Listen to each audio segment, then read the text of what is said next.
Je m'appelle Renée Lorcoche, je suis gérante du Haras du Maury et nous élevons des pur-sang arabes depuis 2 générations.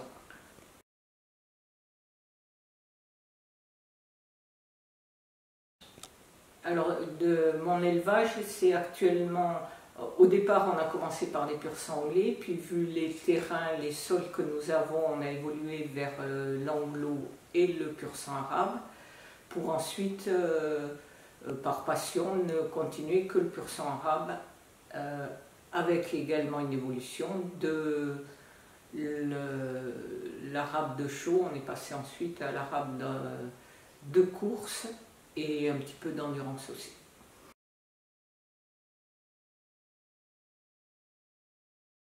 Alors qu'est-ce qui me plaît? Tout me plaît chez le pur-sang arabe. D'abord, je dirais son tempérament, et je remercie la sélection qui a été faite par les pays du Golfe, parce qu'ayant monté dans différentes disciplines, je me rends compte que le pur-sang arabe est un cheval complètement différent, plus proche de l'homme, très généreux quand on sait le prendre, avec beaucoup d'aptitude. Donc voilà pourquoi mon cœur bat pour le pur-sang arabe, parce que je les trouve différents.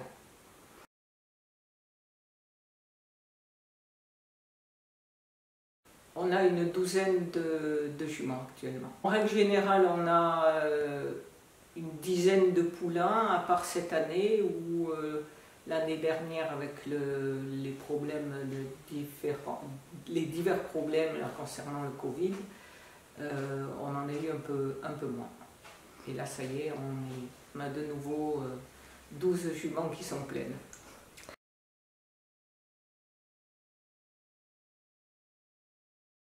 Alors, Natalma a changé complètement de morphologie. Elle est pleine de assis et elle prend bien sa nouvelle vie de future poulinière. Et je suis ravie parce qu'en fait, je fais un foal sharing avec Olivier Pellier. Et pour moi, d'abord, je suis honorée que Olivier se soit intéressé à Natalma. Et ensuite, comme c'est une jument que j'adore, je trouve que forcément, comme c'est un jockey top, forcément on s'entendra quant à la production et au croisement.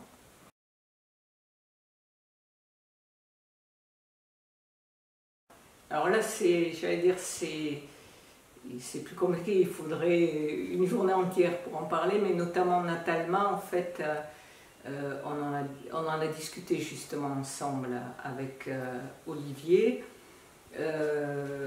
D'abord, j'observe les croisements qui fonctionnent bien, donc on essaye de reproduire les croisements qui fonctionnent bien. Et ensuite, si je vais justement régulièrement à l'entraînement voir les chevaux, les miens, mais de temps en temps je jette un coup d'œil sur ceux des autres, ça me permet d'analyser les productions et d'affiner les croisements. Et ensuite, on essaye justement aussi, il y a des étalons qui donnent un peu plus de taille ou qui marquent leur production, notamment Moongies, quand on a au niveau des aplombs, on sait que c'est un cheval qui fait de très très bons aplombs, par contre qui au niveau tempérament fait des chevaux un peu plus compliqués, donc on essaye de faire la part des choses et chaque étalon on les analyse, nos juments aussi, et on fait ces croisements par rapport aux observations qu'on fait régulièrement.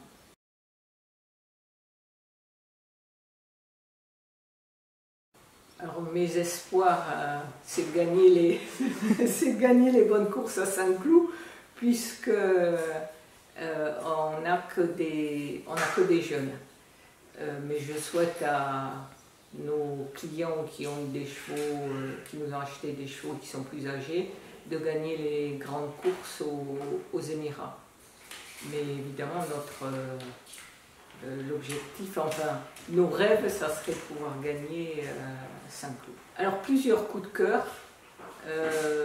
Bon, Eau-de-Vie qui a bien débuté. Il y a une pouliche que j'adore qui est chez Xavier Thomas de Molt qui s'appelle Nos tirs, une Jaffer que j'aime beaucoup, chez Thomas Fourcy, on a Nour, une Azadi qui pareil est plaisante, et Damien de Vatrigan aime bien Nos, une Mungis, donc c'est pour ça que les courants de sens sont différents, mais donc c'est pas un coup de cœur, c'est plusieurs.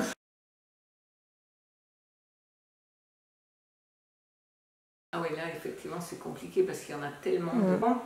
Peut-être c'est quand même la première victoire à Kempton Park en tant que propriétaire et entraîneur avec Pavo Almori. Parce que d'abord à l'époque, avec Jean-Marc de Vatrigan et M. Marchalier, quand on est parti courir à Kempton, on était un peu les pionniers et c'était vraiment une grosse expédition. Maintenant, bon, les chevaux vont partout dans le monde, mais à l'époque c'était vraiment une expédition. Donc de mettre le camion sur le bateau, on partait pratiquement une semaine avant, c'était tout un périple. Et qu'en plus, quand ça finit bien, c'est peut-être... ça m'avait marqué, d'autant que c'était la première année où les courses étaient sponsorisées par les pays du Golfe. Donc, comme le cheval avait gagné, ça a été doublement positif. Outre le plaisir de la victoire, l'ambiance quand même des courses anglaises, parce qu'en Angleterre, je trouve qu'il y a une ambiance autre.